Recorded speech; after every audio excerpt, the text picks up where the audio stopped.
what is genocide? That might seem a very simple question, but it is definitely not. I wanted to start, and most of the time in this training, I go about, oh, this is how the wing is set up and blah, blah, blah. But here I want to actually give you some historical information first that frames this gallery and that you need to know as a docent that maybe not all the visitors have, but you do need to understand as a docent. So the forming of the concept of genocide is a very modern notion. Basically, before the 1900s, there is no concept of genocide, which is this more state or organization sponsored mass murder. Really, that concept and the definition of it don't exist. So while we do look in this gallery at genocides before the 1900s, we are really retroactively using the concept of genocide. And that is important in understanding today as well, because this concept has only been around for about 100 years or so. And we expect all of these changes immediately, rapidly to happen, but we all understand too that within human history, 100 years is like a flicker of a second. This is a field, this is an area where a lot still needs to be studied and developed. And trust me, in 100 years from now, we are not going to look at genocide probably the way we look today. So we are really, as docents, as museum educators, on the leading edge of that. So I want to go back really to the concept development itself. So the first time really there is discussions, not using the term genocide, but the concept of looking and studying this state-sponsored mass murder starts really with the Armenian genocide. And it's interesting, this is going to come from really this kind of Central Europe community, especially Germany, Switzerland, Austria.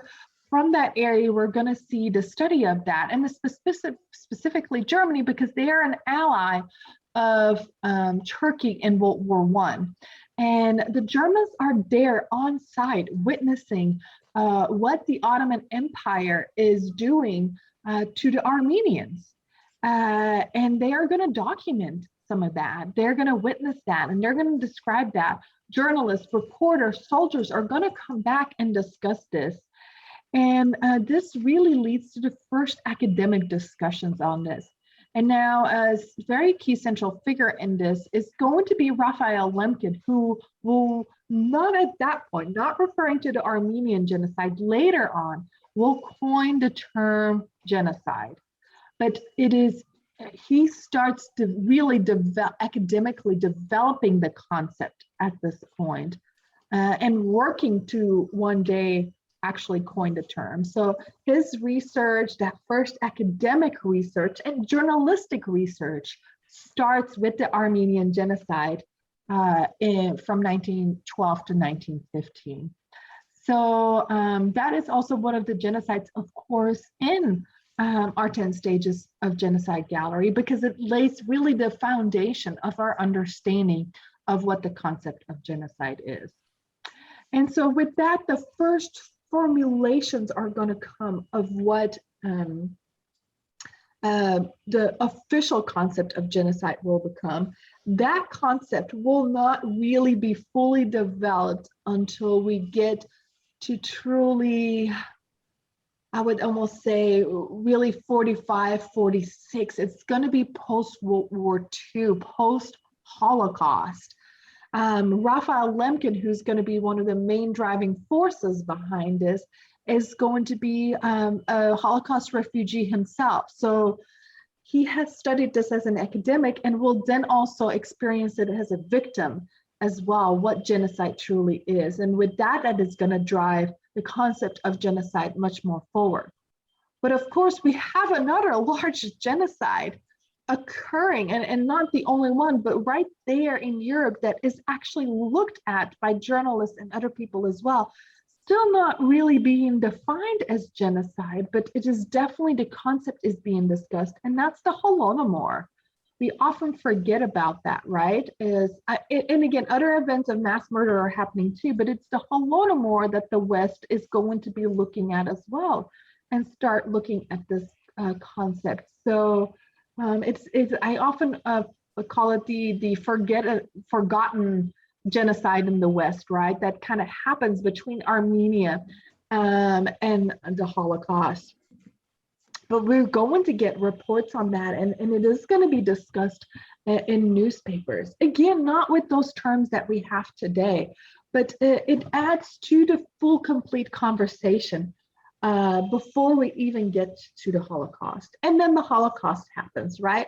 The Holocaust redefines our modern notion of human rights and of genocides. It is really going to turn these concepts upside down, and is going to spur conversations that have never happened in human history. And that is really, I guess, in a sense, the positive, this in tiny, tiny little silver lining out of the Holocaust.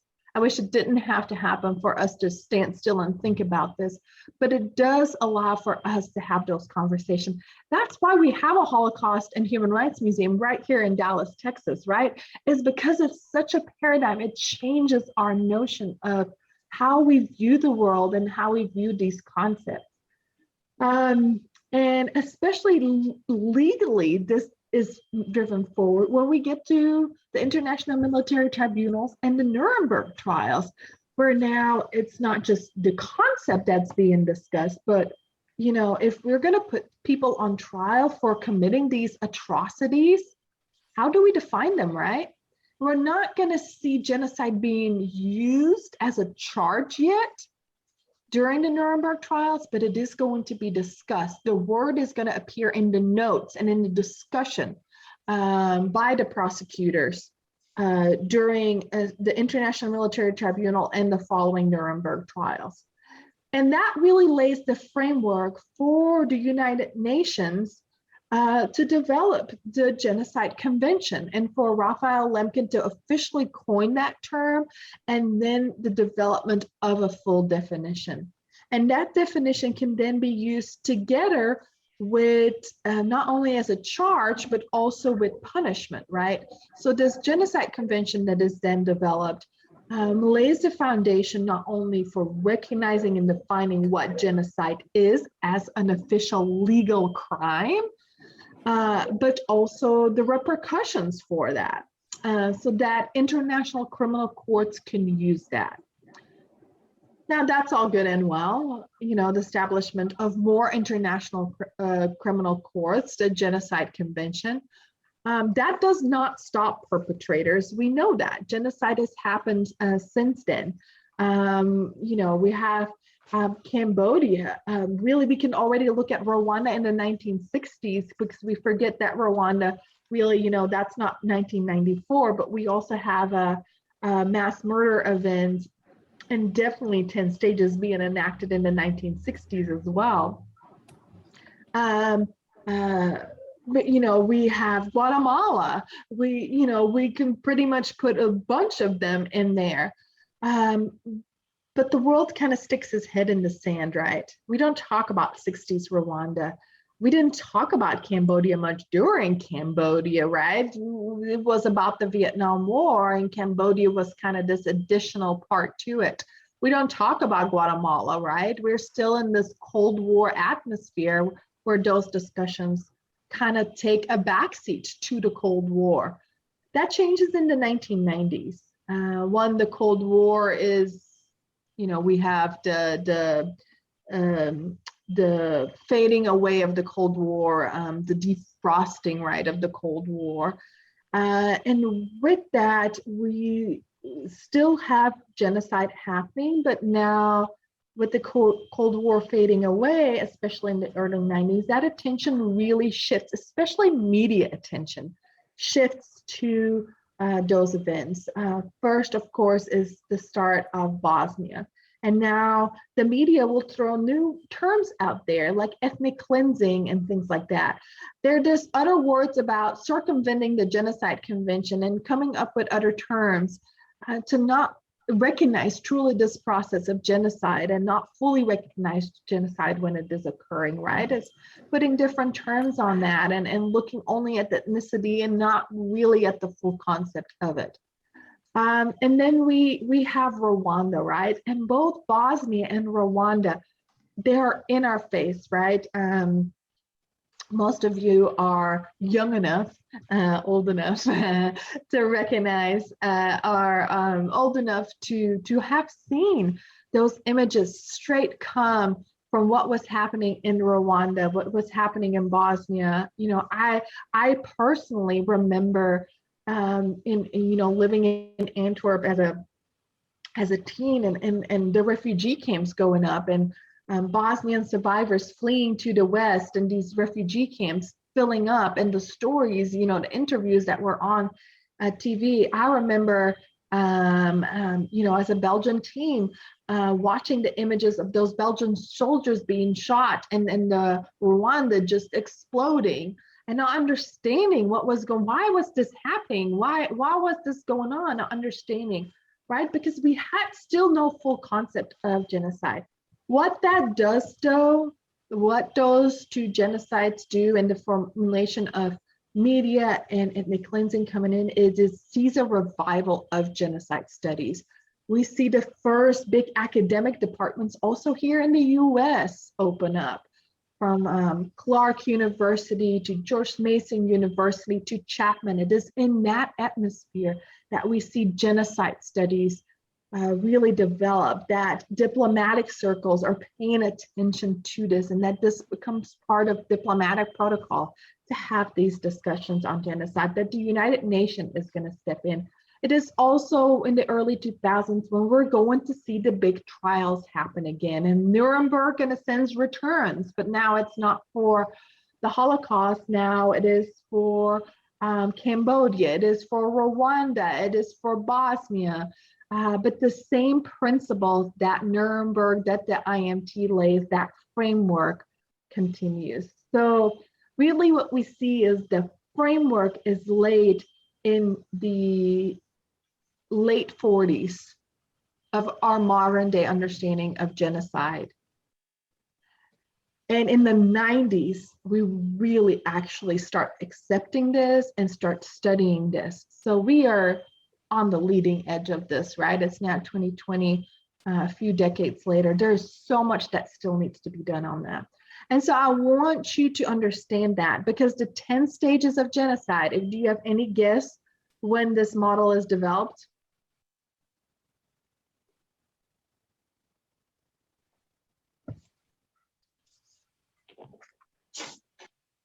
After my talk here, you should have some kind of inkling of maybe when. Lee? After World War II? No, it's too early for that. Remember, there is no genocide studies yet. Then we're still defining it and putting it in place. Then in the 90s? In the 90s, right? Exactly. It starts actually with the 8 stages of genocide and then develops and then to the late 90s into the 10 stages of genocide. This is all part of it. So think about this, how new this is, right? In human history, it literally has been around since the late 90s. And so that is what we really are presenting here, is this really, in a sense, revolutionary way of looking at this mass murder and using this concept of genocide. Any questions about that? Does this all make sense?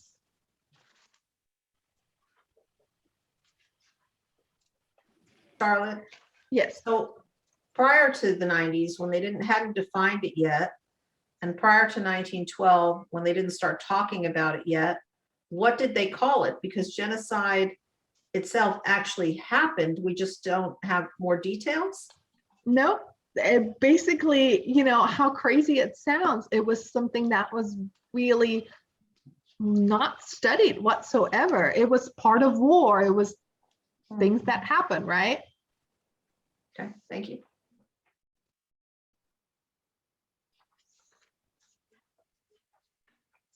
Also, we have to think the concept of war and impacting civilians and targeting of civilians is also a more modern evolution, more modern as well, and I'm talking late modern, right, is with colonization, and it expands a lot more. But there are examples, we discussed in the development of this, going as back as going to the Crusades.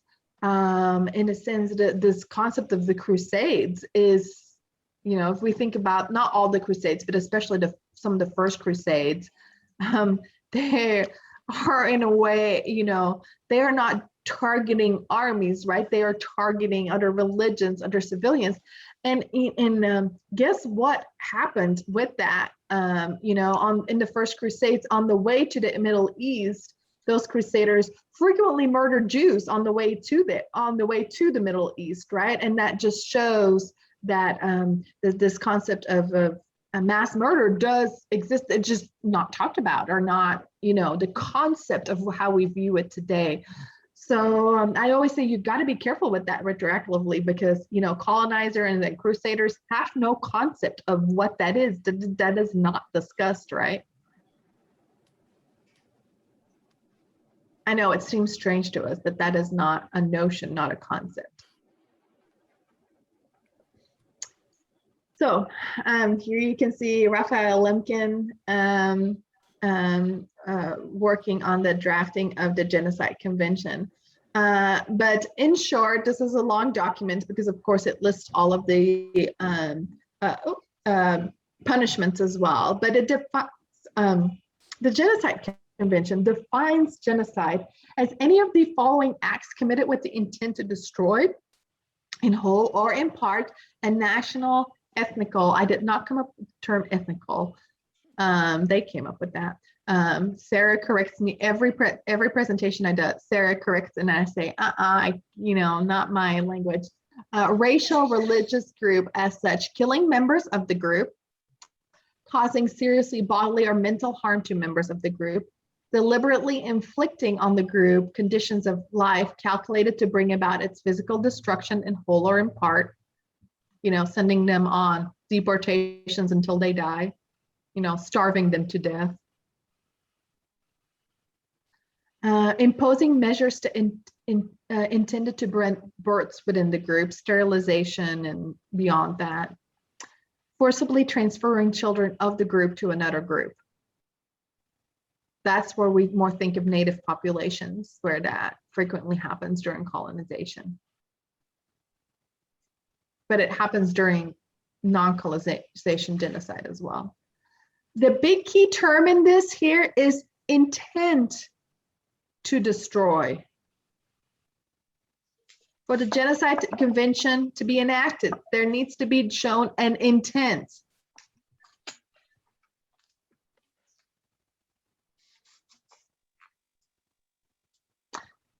So if you're forcibly transferring children of one group to another group without the intent to destroy in whole or in part that group, it is technically not genocide.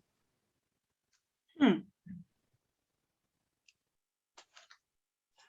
you say that again, please? So the intent needs to be there, the intent to destroy in whole or in part a group. So for example, if you are forcibly removing a group of children to another group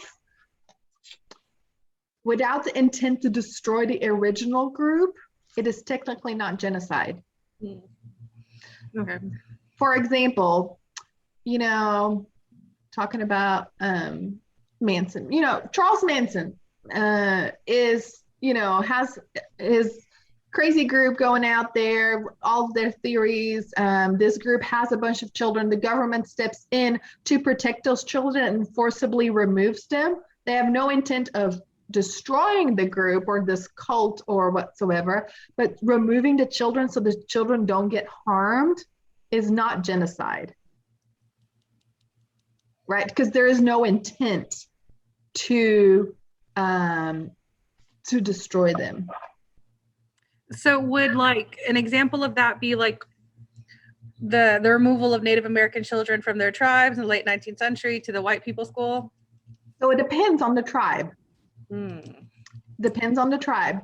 In some cases, yes. Like in Tasmania, the intent there is to destroy the full, like, was to eradicate Tasmanians and blend those children in with Christian population and British population. Yes. In Okay. America, it depends on the tribe and nation. Some cases, yes, some cases, no. In the US, it's much more difficult because there is not one policy towards American Indians. Right. It's very broad. It is, yeah, it depends on the tribe and nation. Okay. So it makes labeling genocide very difficult. You need to almost go tribe by tribe. Okay. And then if you're in the state of Texas, depending what governing administration too.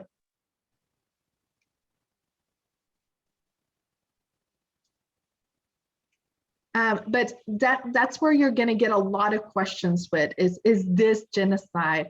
And a good thing to remember too, if somebody asks you, is their intent, right? The intent needs to be there to destroy that group. Quite a bit that I get is American slavery or Jim Crow. We can definitely see the 10 stages in there, right? The only thing is what we see in there, while we see some of the stages there, there's not that intent to fully destroy the group. There is what I would say with Jim Crow, intent to destroy maybe part of the group, where then we can say, but not all 10 stages are there, right? There is no extermination stage there. So the process is definitely enacted maybe, but it is not fully there. So we don't have genocide. With slavery, there's not even the intent to destroy, right? There's intent to enslave, right? And to dehumanize and all of what that comes with that, but there's no intent to destroy. This is why a lot of Holocaust academics get very uncomfortable when American slavery is compared or to the Holocaust, right? Because that is the big distinction between any kind of form of slavery and specifically the Holocaust. And because slavery is a component of the Holocaust, but the Holocaust is a genocide of which slavery is a component. And that is, so you might get some of those questions. So that intent part is really important in here.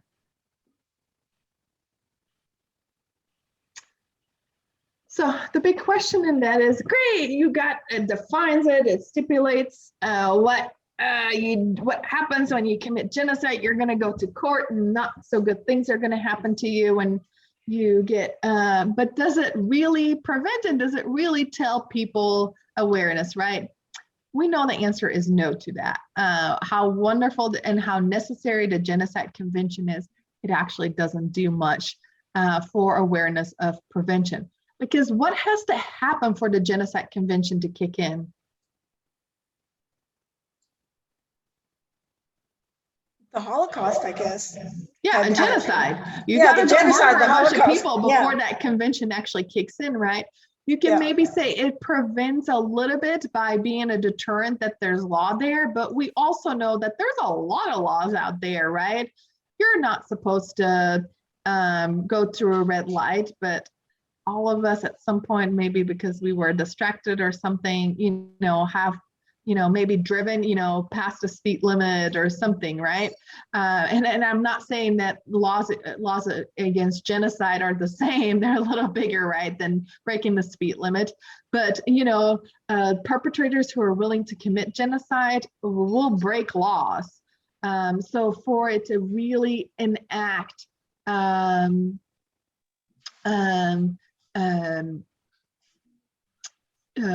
we really do need that phase of extermination to happen. So that makes it very difficult to use the Genocide Convention to become aware that genocide is evolving, because it really needs to have happened before it really gets enacted.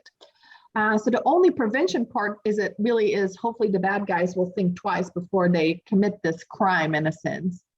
With that. Marianne posted a question really quick. So politicians calling border issues with Mexico a beginning of genocide is wrong. Yes.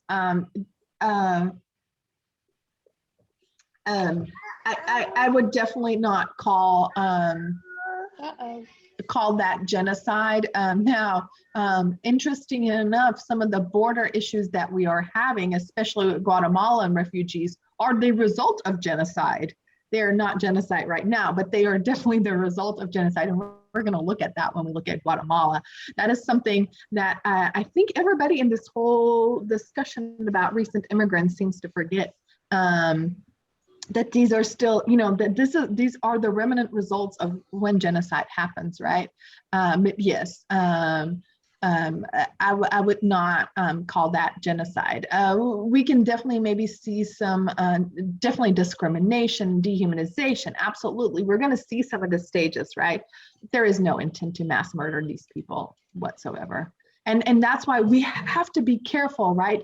Because we are not immune as a society here as Americans from genocide, right? And globally, genocide is happening. So we have to be very careful with that intent word, right? And also to do justice to those other stages that we need to be aware of when genocide is evolving. So that's why 10 stages is very important. So where does 10 stages fit in all of this, right? So in the 1990s, Dr. Stanton, who was one of the leading professors at that point, still is today, on genocide studies at George Mason University, and he was a research professor. So he was really on the ground in Cambodia and some of these, Bosnia and some of these places that we still study today to study this phenomena of genocide and to create this. And he realized really quickly that there is no educational or an awareness model to follow that, wow, genocide is about to happen. No, we have an awareness model that says, bing, bing, bing, and genocide is now happening. So what do we do to break down and to make people understand what genocide truly is that it is this big process and that we need to break that down, right? And so that's what Dr. Stanton developed. And then that is the revolutionary model of the 10 stages of genocide. So Dr. Stanton is still very active. Out of the 10 stages of genocide, an activist organization also was founded, which is still led by Dr. Stanton, called Genocide Watch. So I do want you all to become very familiar with Genocide Watch as well. And we are very closely connected with them. We work closely with Dr. Stanton. Casey and I just recently met with him. So there on here, you can learn a little bit more on the website about the 10 stages of genocide. Just clicking on them. They have lots of different things in here that you can go through and learn about and go to the different stages, read about it too. They also have this global map that interactively shows some of where the stages are happening. So they keep very good track on some of these areas, and you can see some of that red there in stage 9, right? We are having genocide happening in some of these areas. So you can definitely see that these red zones here, right, is where we're talking about active genocide currently happening, or being, North Korea keeps switching. Now I can see it's back on the stage of extermination. And so you can closely follow that as well. They have different handouts, they have PowerPoints, they have a little Prezi too, which I'm not sure how updated it is, but they actually updated quite a bit of them as well. So there's all kinds of different resources here that you can follow too. I'm trying to see, they also have alerts here that where they, if you sign up to them, where you can get frequent alerts on areas that they're closely watching, right?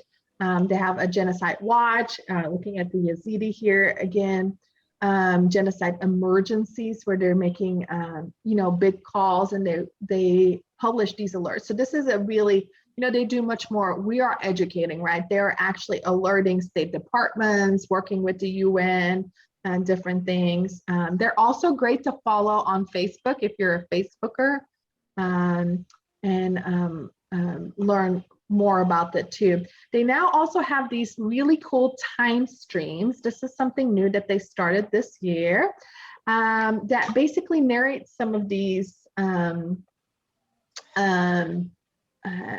Let me pick one that we have in our exhibit 2.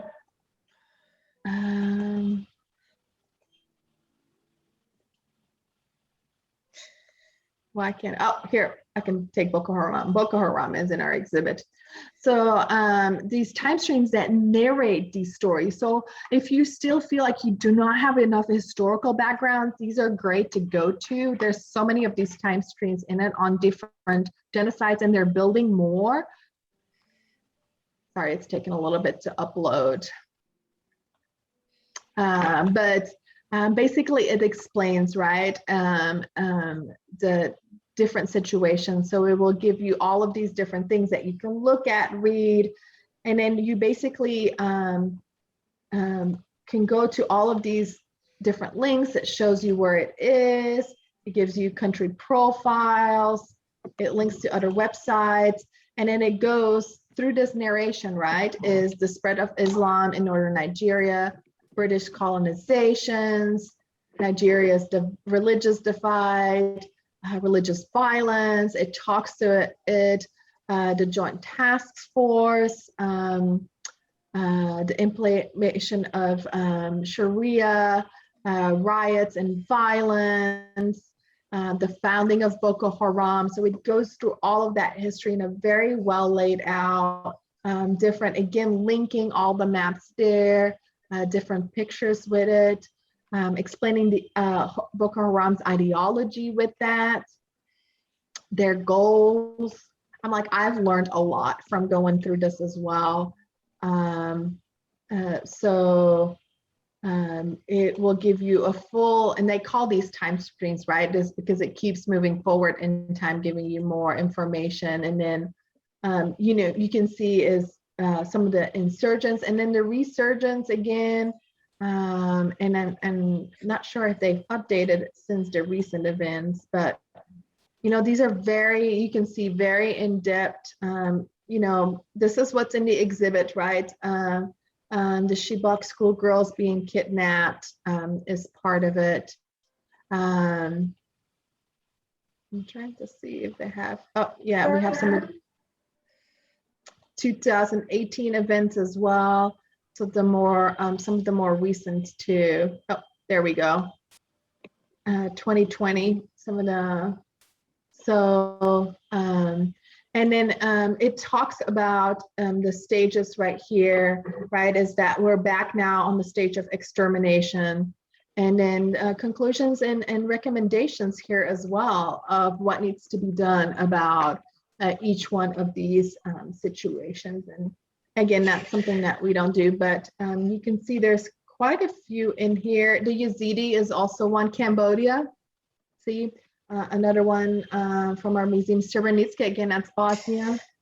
So several of the islands. And Casey, do you have the list of the ones that they're coming out? Oh, this was Armenia, Azerbaijan, more current, but it starts also with the old Armenian genocide as well. And it goes all the way to current day, and some of the conflicts still there that are existing today as well. So this is a map of all the time streams of the different locations that they have too. So it's kind of cool to follow. And it has lots of information on there. They have also country and regional reports. So you can go to different areas and read different reports there. Again, you can go to Cambodia and you can get the, the current stage and some of the reports in there and the developments. There's so much on here. This is just a wealth of information, but a lot of it is, more coming from the activists in it as well. Yeah, thank you for sharing. Do you have the email from Dr. Can you look up, Casey, the email from Dr. Stanton of the ones that are coming out? they're Yes, working here on? that is. A whole bunch of new ones. So, there's a lot in there. Go explore, go learn about these different things. There's a lot of information on there. I know one of the issues that they've really been working on lately is is rape as an act of genocide. When we were working with them, a big thing that they were doing was genocidal terror, right? As ISIS and Daesh as a form of genocide, is this new, more modern form of genocide, is as well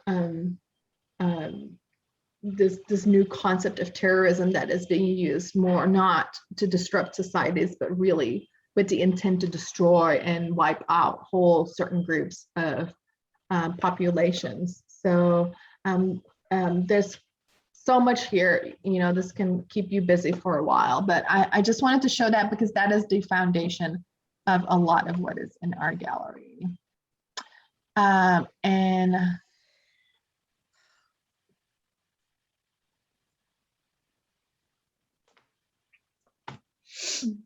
And Casey just put in there, yeah, I just saw the Yazidi one is on there. Oh, they're working on one for Wounded Knee. The Rwanda one, I know they're actively working on that. They're working with the Kigali Museum. Kosovo is another one that kind of ties into the exhibit. So there's several other ones that will tie into our exhibit as well that are coming out. Okay, any questions about that? Vicki put a question in the chat. I didn't want it to get lost between my messages. Does all of the exploitation and communication through the internet enhance people's intentions and bravado? Yeah, it's definitely changed. When we look at genocidal terror, we definitely will look at social media and the black web behind that, has changed the concept of genocide, definitely. But it also has allowed for more awareness that didn't exist before, right? So we're going to see, for example, Boko Haram being restrained because of these social media campaigns, and other Islamic groups, even what we would consider more extreme Islamic groups, going in and saying, hey, what are you doing there? Stop it. Like, you're bringing too much attention to what we're doing. I'm like, you're even giving extreme Islam a bad name, not just, Islam in general, but even extreme Islam a bad name in a sense. So we've seen with Myanmar, right? Myanmar goes through these, and then the world kind of forgets about it, and then it blows up again. And then, so we'll see how Myanmar is going to respond to that again. So yes, everything changes with social media and the interwebs being part of this now. Thank you. And did you have another question too, Vicki, or was that? Well, it's just, I guess my worry is that we know all this is happening. For me, it doesn't feel like enough's being done to stop it. It just seems to be big topic of conversation, but I haven't seen a whole lot of positive motion into getting this stopped. And people are dying. I mean, it's just, I guess I'm getting old, but it's just overwhelming to me to think how many people are being murdered needlessly. It's just a personal thing for me. Yeah, and again, right, we are, again, it's a very modern concept. The murder has been around, unfortunately, for centuries, but it's a very modern concept that we're looking at it. So, there still has to be a lot of work done on how to figure out how to truly stop and prevent this. I think on the awareness scale, we're getting much better. But that awareness is also, I just said Boko Haram in Myanmar. Before, I'm like, if we think about the 80s and the 70s, nobody would have talked about this, right? There would have been no pressure from governments on places like Myanmar or organizations, institutions like Boko Haram, in a sense, no pressures on them. Right now, look at Myanmar. How much pressure is not only being put on Myanmar again on social media, but for example, the British government, several European governments are continuously making statements and trying to do so. So the impact might still seem small to you, but perpetrators are very aware of this now. A great example I always give is Burundi, right? Burundi has been on this weird verge of genocide since the Rwanda genocide, really. And it goes up and down, and it's this government is continuously testing how far it can go, right? Withdrawing from the ICC, is murdering a few there, but it's never gone fully in extermination because it knows people are watching, people are paying attention. Those restrictions are in place. And I know that's not the solution right now, but it is progress. And we do need to recognize that progress too. This genocide is not something that is where we put a Band-Aid on it and it's fixed and it's going to heal. It's something that is going to take a long while, and it's going to continuously be a struggle.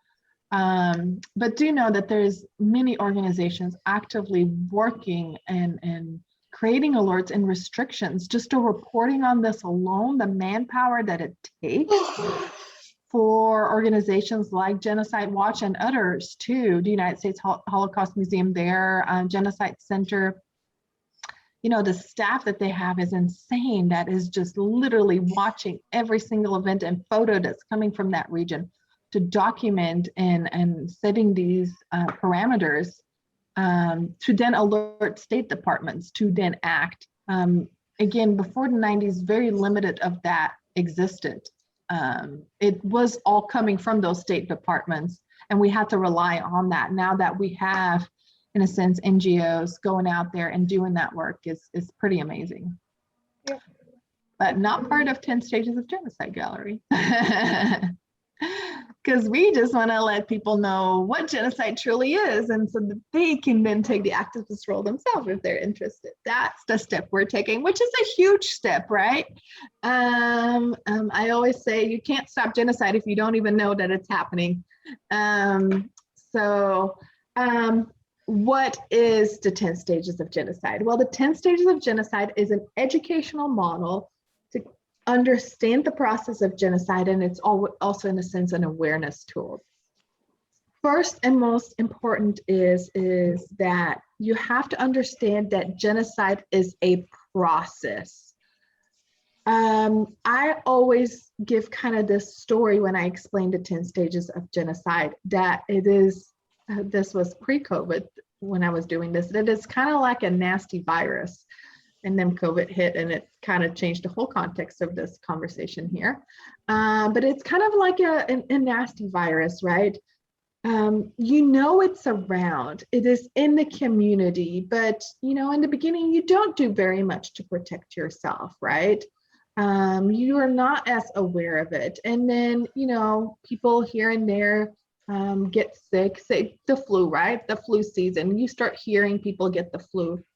And then you might be getting some symptoms as well. Maybe you start feeling achy, but you're strong, you're healthy, you can get through it. And then, you still go into work, you might share your wonderful virus with some other people. And then, that evening you come back home and you're a little sicker. Right now it's more serious. And then, but you take some Tylenol and the symptoms go kind of back away, right? That Tylenol is taking the fever down, it's taking it away. So for a little bit, you're feeling better again. And then it comes back, right? But it is worse. And now you have other symptoms and they're piling up. So you take a little more Tylenol, maybe something else that you have over the counter to take your pain and discomfort away. And it at least lowers it a little bit for a while. And then it comes back, right? But now it's in the middle of the night, you're really sick, you have like 105 fever, you can barely make it to the phone, and you're at the verge of dying. and there's nobody there to help you. And you know, that's in a sense genocide, right? It isn't pretty. The symptoms are different for everybody. It's not the same. You know, it would be perfect if every genocide looked the same, because it would be easy to discover when genocide is happening, and we could say, oh, that is genocide. But no genocide is the same. The Holocaust is very different from Rwanda. Genocidal terror today is very different from the Holocaust. It's almost not comparable anymore. You can't compare genocides, and it's dangerous to compare genocides because each genocide is so unique. But each one has a similar process of 10 markers in it that we can look at and see that is happening. That is really what those 10 stages do. Those are those 10 markers. Now, those 10 markers, again, the process, they are there in the process and they're part of the process, but they don't necessarily happen in the same order. Frequently, we see them happening in different orders. So they are not linear. A lot of times they bundle up together, and one will pop up and then go back away, and then a few more will happen and then it will go away. They kind of ebb and flow, just like symptoms with kind of a virus, right? The process of a virus in a sense. But what we consider stage 9 or extermination is the breaking point, right? Now genocide has officially happened as according to the Genocide Convention. But the process that fully makes genocide is much more than the actual event defined in the Genocide Convention. It entails a lot more. And that is where we can stop it. So while all of these markers are occurring in the process, at each one of these markers, genocide is still preventable. Extermination is still preventable. And that is important. This is why we need a model like that, so that we don't start preventing it when it is happening, that we send out alerts to stop it, right? To diffuse, to find different ways, to put pressure on. This is what makes genocide awareness so difficult, is because when that does happen, do you think we talk about it? Do you think we know about it? No, because genocide simply hasn't happened, right? The process has been broken. And that's when the 10 stages are really working, when we break the process.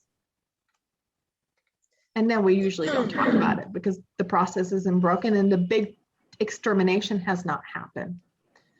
So this is why it's really important to understand the 10 stages and why it's an awareness model, because it breaks down that full process and allows us to look at all of these unique different ways to see if there is intent and the 10 stages are starting to act. This could lead us to a path of extermination where it officially becomes a genocide. When the full 10 stages are there, a genocide has happened. Does that make sense to everybody? Finally, I want to add is that a lot of times we see this weird thing called the Texas two-step happen, I call it, is where a lot of these stages bundle up. That is my own invention of a term there. Although I did explain it to Dr. Stanton one day and he did laugh with it and say it was very appropriate. But a lot of them happened in sets of 2. Yes, Joel brought up a very good point, is I used an alternative term to stages. What was that term? That term is markers. I like to use markers. Dr. Stanton and I have probably gone back and forward a million times on those discussions that stages is actually not a good term because it makes us think that it's linear and that they have to happen in order. You know, stage 1 follows stage 2, stage 3. So I like to oftentimes say that these stages are markers within the process, that they don't have to happen in sequence.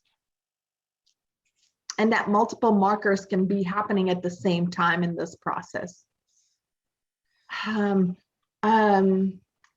Dr. Stanton has gone forward to talking about, should they be called processes of genocide? Should they be, you know, he's come up with all these different things, but he's not found the right term to replace that word stages.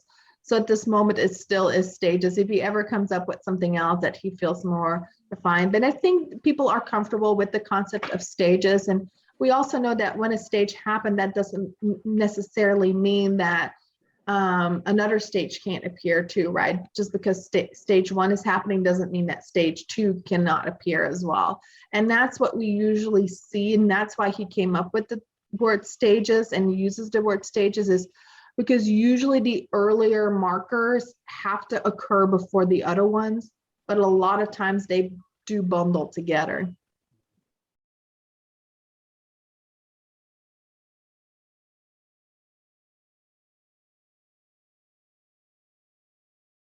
So we're actually in the sandlock right now. And this, by the way, is a great place to just keep kids waiting if there's another group in front of you that still kind of needs to move out. So I always usually kind of meet the group like standing right here and have them walk in and say, come on, kids. I don't really use this panel with kids, but I do with walk-in visitors. And I know for the near future, you're still mainly going to be working with walk-in visitors, although some changes are coming. So don't forget to participate in those dosing Q&As too. This panel right here explains that, that there's 10 installations in this gallery. Each tells the story of a specific genocide and illustrates one of the stages as it occurred in that genocide. Each installation also shows the stage that took place in the Holocaust. All stages are present in a genocide or in that process of genocide, right? The installations have two purposes: to educate and commemorate.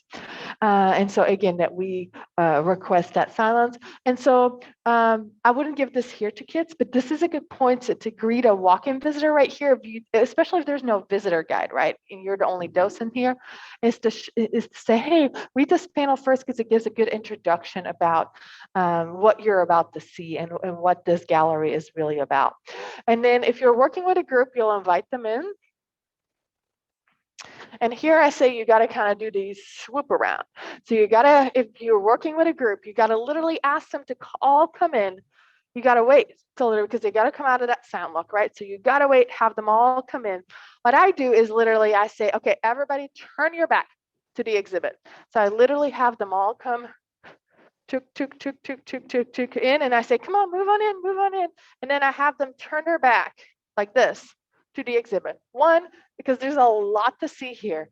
And those little young minds are very active, and they want to look at everything. They don't want to look at you. That is way more interesting than you are. So you got to have them kind of turn their back on you, because you really got to introduce the concept of this gallery first. Sometimes I even make them sit down. So I have them all come in and I ask them, okay, everybody drop down. I usually simply go sit down with them on the floor. But if not, remember, there's always a little chair. So sometimes if you're docenting in this gallery, maybe plop a chair down. This gallery is easy. So you can just kind of take your little stool, sit here, ask the kids to come in, and then you sit down. So you're kind of at the same level with them as well, right? And then explain this. So keep that in mind working with groups. Again, bring them all into the gallery, have them turn around with their backs facing the gallery, and you're welcome to come in, just ignore it. And their backs facing the gallery. So that always really helps, is get that focus. But walk-in visitors, it's still the same thing, right? Is invite them to read this. Actually, I have a walk-in visitor right here, so I'm going to move to the side just a little bit. But to read this, and again, you might want to point out, hey, that first panel talks about the Genocide Convention, and it's going to narrate a little bit of what that 48 convention was like. But really, this gallery right here focuses on the 10 stages of genocide. And then let them read. With walk-in visitors, let them read, give them their time, ask if they have any questions. With the students, what you're going to do is actually introduce and say, hey, in 1948, we have that Genocide Convention. It's good. It's this document that allows the International Criminal Court to prosecute when somebody commits the crime of genocide. But for it to really work, genocide has to really happen, right? That extermination, the murder has to happen. by the 1990s, people realized, oh, that's not just going to work, and we have to create something different. And that's really where we get into the 10 stages of genocide, right? So I want you to look at this. Now here, again, this might be the first time you're getting a school group, but for the students, this might be, they've already gone through the Holocaust wing. They're getting tired. This is the point where they really start getting tired. They're done reading, they're done everything, they're done listening. So here you need to find those tools, those ways to get them reinvigorated again. So rather than you listing all of the stages, ask a student, right? Can somebody read out each one of these 10 stages? And so you explain the 10 stages to them and in order, classification, and then you do your explanation, right? What I did earlier, this is why that presentation that we started last week was so important. So make sure you go through those notes again. Again, this is the 10 stages is a process. It kind of goes up and down. It's not this like nice 1, 2, 3 and how things happen. Oftentimes they come in two. It's not linear. But at each stage it can be prevented, right? That's why we studied the 10 stages of genocide, is because at each step, when we see this happening, the idea is that you can still stop it, the process from fully happening. That's why this model is so important, right? And then you say, okay, with the visitor is, I want you to browse around. Then you offer, right, to the visitor, do you want me to take you around to some of the islands? Do you want to browse around yourself and I can walk around with you? You can do, different things. And then if they want to go on their own, you kind of let them go on their own and be available for questions. If they say, oh, I would like some information, then you can take them from island to island with the kids. There's different things you can do. And I'm going to give you 2 examples here of how to tackle this gallery with the kids, because it's a very different than anything else you've done before. And I'll talk a little bit about the end. We'll come back to this, but I want to introduce it to you already now. So first of all, what you can do is give this all introduction. They're still sitting on the floor. They're looking at you. And then you could take them to several, you don't have time to do every single one, but you could take them to some of these stops. Don't go into depth about each one of these genocides, but you want to go to the backside of the island and kind of explain it. Maybe have some of the kids read some of the stages. And then you might be able to pull out 3 or 4 and highlight them before you send them on to the next gallery. Or you do an independent discovery. It's a different way of docening, but basically what you do is you give them a task, let them go on their own, and have them bring feedback back to you. So what you're going to say now, after you've given this introduction, you're going to say, okay, in a little bit, we're going to get up. Everybody's still sitting on the floor, right? No, I don't want anybody to get up yet. But in a little bit, I'm going to let everybody get up, and you're going to all independently walk this gallery, and you're going to find an object in this gallery that really intrigues you. Everybody needs to pick one object here in this gallery that really intrigues you. And then you are going to stay by that island, and you're going to read about that genocide and more about that stage. And I want everybody to kind of disperse, right? So take the first 2 minutes to walk around this gallery, find your preferred object, find the object that really intrigues you, and don't pick it just because it's sensational, right? I want you to show me that you can pick some kind of really interesting things out of this gallery. So the first 2 minutes, I'm going to give you time to browse around, look at everything, right? Don't go to the first stop, look at everything. Then I'm going to say, okay, your 2 minutes are up, pick your item, really read about that stage, read about that genocide. And then we're going to meet at the end of the gallery and you're going to report back to us. So I'm going to need some answers when we get back to it, okay? This is a way for them to all look very quickly at this gallery, at everything, and report back to it and discover in a little bit. Unfortunately, you have about 15, 20 minutes in this gallery with the kids. That's not enough time to go from island to island to island. If you do that, you're going to mess up their whole tour schedule. So you need to find innovative ways to work with them in this gallery. For that, you need to explain this. You need to explain how the gallery is set up and then give them the instructions. And I just realized I forgot to mention that to you. So first you give the instructions, number 1. First you explain what's behind you, then you explain what the gallery looks like, right? On the walls, we have all the 10 stages. Each stage is paired with an island that describes a genocide. And on the back of that, it highlights that particular stage in the genocide. So you can see here with Cambodia, we have this blue island right here. You can find the definition, you find the graphic novels, everything there. All the information you can find of each island, and that is tied to a particular stage. So explain first and then give them the activity and then let them go loose. And even once they find the particular island that they have, give them another 5 minutes. Kids are really quick at taking up, absorbing all the information. Then go to the back of gallery and then don't have everybody answer, right? They've already done the task. Let 3 or 4 kids answer, and then they move on into Pivot to America. So those are your 2 strategies. Again, take them to 2-3 islands in here and explain it, or give them more that independent discovery.